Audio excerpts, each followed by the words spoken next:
Bob Johansen had worked his entire career at an organization called the Institute for the Future, IFTF. It was an organization that was spun off of the Stanford Institute. And what it does is it looks at forecasting into the future, works as a consultant and for many industries to try to see what the future is going to hold. And he's going to talk about some of the literacies that he sees are required for this new world that we're facing. And these literacies there's 5 of them. The one in the middle is the ability to look back from the future, but then come back to the present and act now through a cycle of foresight, insight, and action. And we'll briefly discuss that. He talks about leadership for shape-shifting organizations. We already talked about that there's no such thing as hierarchical organizations anymore. And I know that we have a lot of distributed organizations, but we're going to take a look at what he means by shape-shifting organizations. The other thing is we have to look at the way that we work today, where everything is kind of virtual, everything is distributed. And so how are leaders really going to be there when you're not really there? The next thing is, how are you going to create and sustain positive energy that allows your organization and your folks to continue to move forward? And then how are you going to encourage, and how are you yourself going to voluntarily engage in environments that normally would create fear? So we're going to take a look at what Bob Johansen talks about. Hindsight, foresight, and insight. Hindsight is the established way of thinking and acting based on the stories that you tell yourself from the past. So we talked about mental models. So really, your hindsight is based on the mental models, because the mental models take those experiences and interpret ways of being successful in the future when you're faced with other things. Foresight is the future forces that will disrupt you. A plausible, internally consistent, provocative story from the future with signals to bring the forecast to life. So again, we're talking about going out 10 years into the future and then looking back to the present, acting now so that you can achieve that future that you've already seen. And that's foresight. And then the other thing is insight. So we have foresight, insight, and hindsight. And insight, we've all had insight, and we've all created insight. And it's at that moment when you go, wow, I get it. Aha, that aha moment. That creates a whole new story in your brain, and that is insight. Now, this particular graphic that you see on the screen is from another book that he wrote in 2007. The book that we're discussing was written in 2017, and he tried to forecast 10 years into the future. We're already 7 years past that. So we should be seeing a lot of what he talks about already visible in the environments that we're in now. And we should be looking another 10 years to really get forward. But he looks at this, and you can see that the arrows are pointing in one direction. Foresight to insight that leads to action, that creates foresight, that you have those aha moments that leads to insight, and then you go back to action. And you see that it comes from a space where it's VUCA, and you're leading towards the space where you're creating a vision. You're seeking understanding at all times. You're trying to develop that clarity for you and everyone else around you, and you're trying to remain agile. But now, when you read his book, he says those arrows go in both directions. So action could lead to an insight as well as lead to a foresight. So he realized that now the way he would depict this is that the arrows go in all directions. So you can go from one to the other without being, focused on just moving counterclockwise along the circle.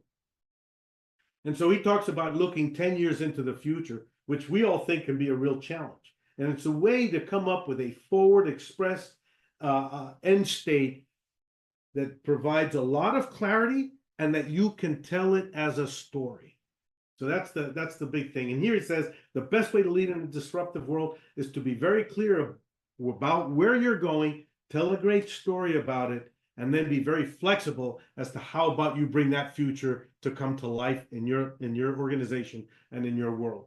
And he talks about the current literacy and the future literacy that are related to this particular literacy in being able to look back from the future, but acting today to get to that future.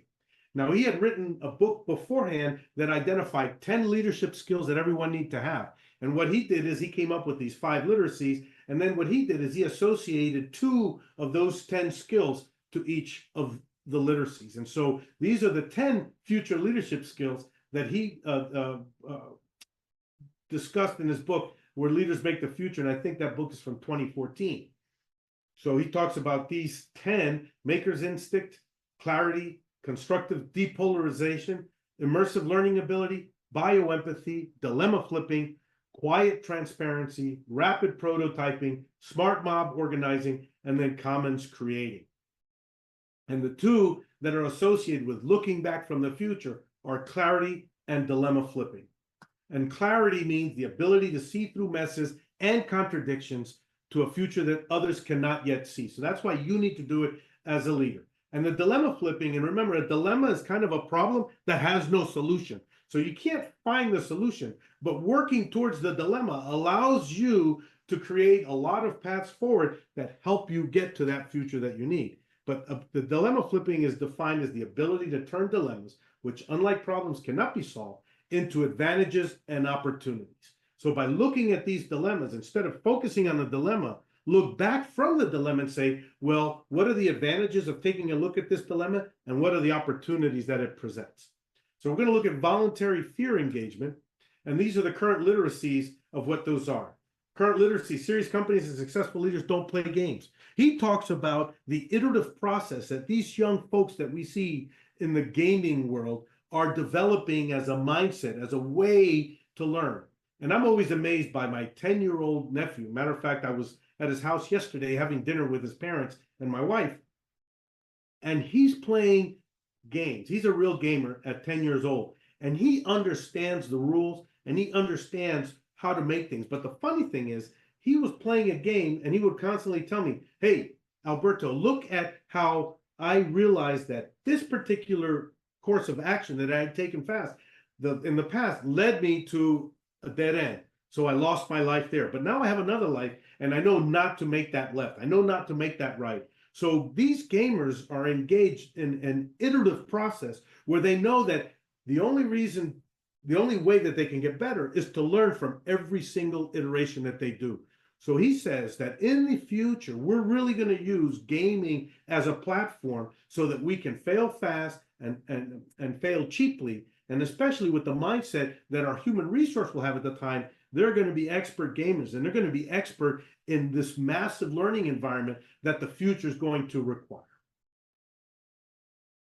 And so we've seen how we use simulations and virtual reality to be able to increase our understanding of environments without having to go into the cost and the potential impact of actually creating a real scenario rather than going through a virtual environment.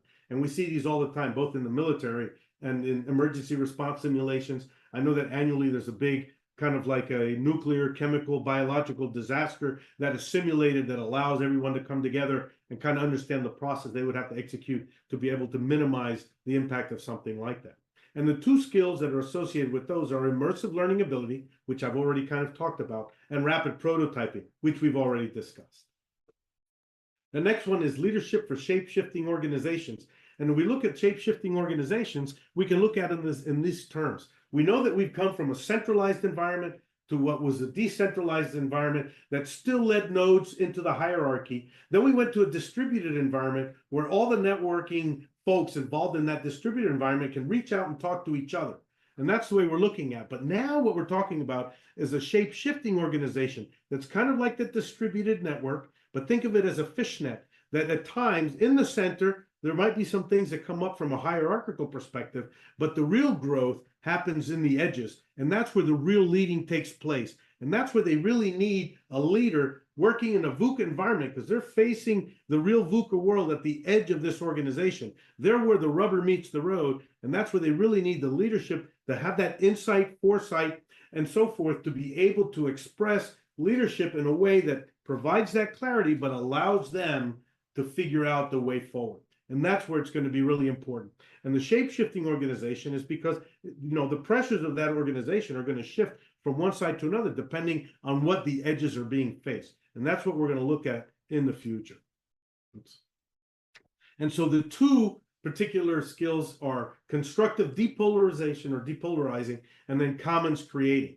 Constructive depolarizing is defined as the ability to calm tense situations. And we already talked about those creative friction points that we're going to create, that we're going to observe and experience in the future as we move forward. And the commons creating is the ability to seed, nurture, and grow shared assets for the whole organization that can benefit every single one. And those are going to be really key in the future. And so then he also wrote a book in 2020 that expands on this a little bit more. Okay, so we're going to talk about being there when you're not there. And you know that we do that all the time now, just in the virtual reality that we live in. I mean, we're always constantly in Zoom or Teams calls or Google Meet or whatever else you want to call it, because right now we realize that we can no longer exert the kind of influence as leaders by making sure that we only do it when we're present. So we have to figure out a way of how we can be there present, that we can exert and provide the leadership that's required without necessarily having to be there. And he talks about maker instinct and smart Bob organizing as the two key skill sets. Maker instinct is the ability to turn one natural instinct to build into a skill for making the future and connecting with others who are making the future. Connecting with others who are making the future. And the smart Bob organizing is the ability to bring together, engage with, and nurture purposeful business or social change through the use of other networks, other media, other electronic tools without us physically having to be there. And then the last one is creating and sustaining positive energy. And he talks about leaders will have to be fit, both mentally, physically, and what he calls spiritually, not in a religious sense, but being a whole being that allows you to be able to exert that. And the two skills are bioempathy and quiet transparency. Bioempathy is being able to see things from nature's point of view, and we see how the impact on the earth is impacting all of us. And we're always looking for sustainability and so forth. But that will help us understand how best to continue to move forward in the environment that we're in. And quiet transparency is the ability to be open and transparent about what matters to you without necessarily focusing on you. And those are some of the skills and the literacies that Bob Johansen offers us to be able to face the VUCA environment.